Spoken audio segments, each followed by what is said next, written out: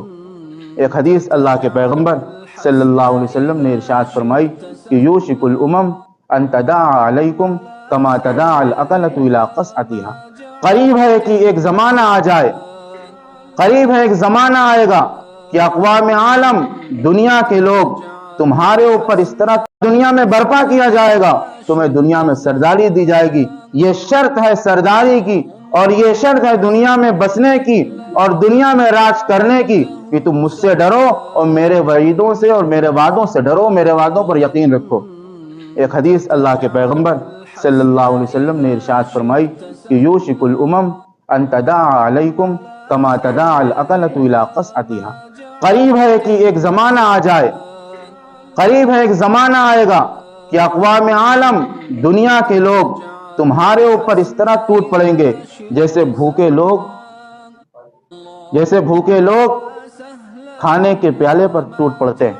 پوچھا صحابہ اکرام نے کہ اللہ کے رسول، کیا اس وقت ہم بہت کم ہوں گے؟ کیا ہماری تعداد بہت کم ہوگی؟ فرمایا بل انتم یومئذ کثیر، نہیں، بلکہ اس وقت تمہاری تعداد بہت ہوگی، اس وقت تمہاری تعداد بہت ہوگی۔ وَلَكِنَّكُمْ غُثَاءٌ كَغُثَاءِ السَّيْلِ، لیکن تمہاری حیثیت سمندر کے جھاگ کی طرح ہوگی، تمہاری کوئی حیثیت نہیں ہوگی، تمہاری کوئی اہمیت نہیں ہوگی۔ اور یہ اس لیے نہیں ہوگی کہ حب الموت، حب الدنیا وکراہیت الموت، تم دنیا سے محبت کرنے لگو گے اور موت سے گھبرانے لگو گے، موت سے بھاگنے لگو گے۔ تمہارا شیوا اور طریقہ یہ تھا کہ تم موت کو لبیک کہتے، موت کو ویلکم کہنے کے لیے ہر وقت تیار رہتے، تو تمہاری حیثیت اس دنیا میں اتنی ہوتی کہ اس حیثیت کے برابر کسی کی حیثیت اس دنیا میں نہ ہوتی۔ لیکن شرط یہ ہے کہ تم سچے ایمان والے رہ کر اس دنیا میں زندگی گزارو، اور اگر سچے ایمان والے رہ کر دنیا میں زندگی نہیں گزارتے ہو تو اللہ کا کوئی وعدہ نہیں تم کہاں جاؤ، تمہارے ساتھ کیا کیا جائے گا۔ اللہ رب العزت والجلال ہم سب کو سچا پکا مسلمان بنائے، اور حضور پاک صلی اللہ علیہ وسلم کی سنت کے مطابق اور آپ کی تعلیم کے مطابق عمل کرنے کی اور زندگی گزارنے کی توفیق عطا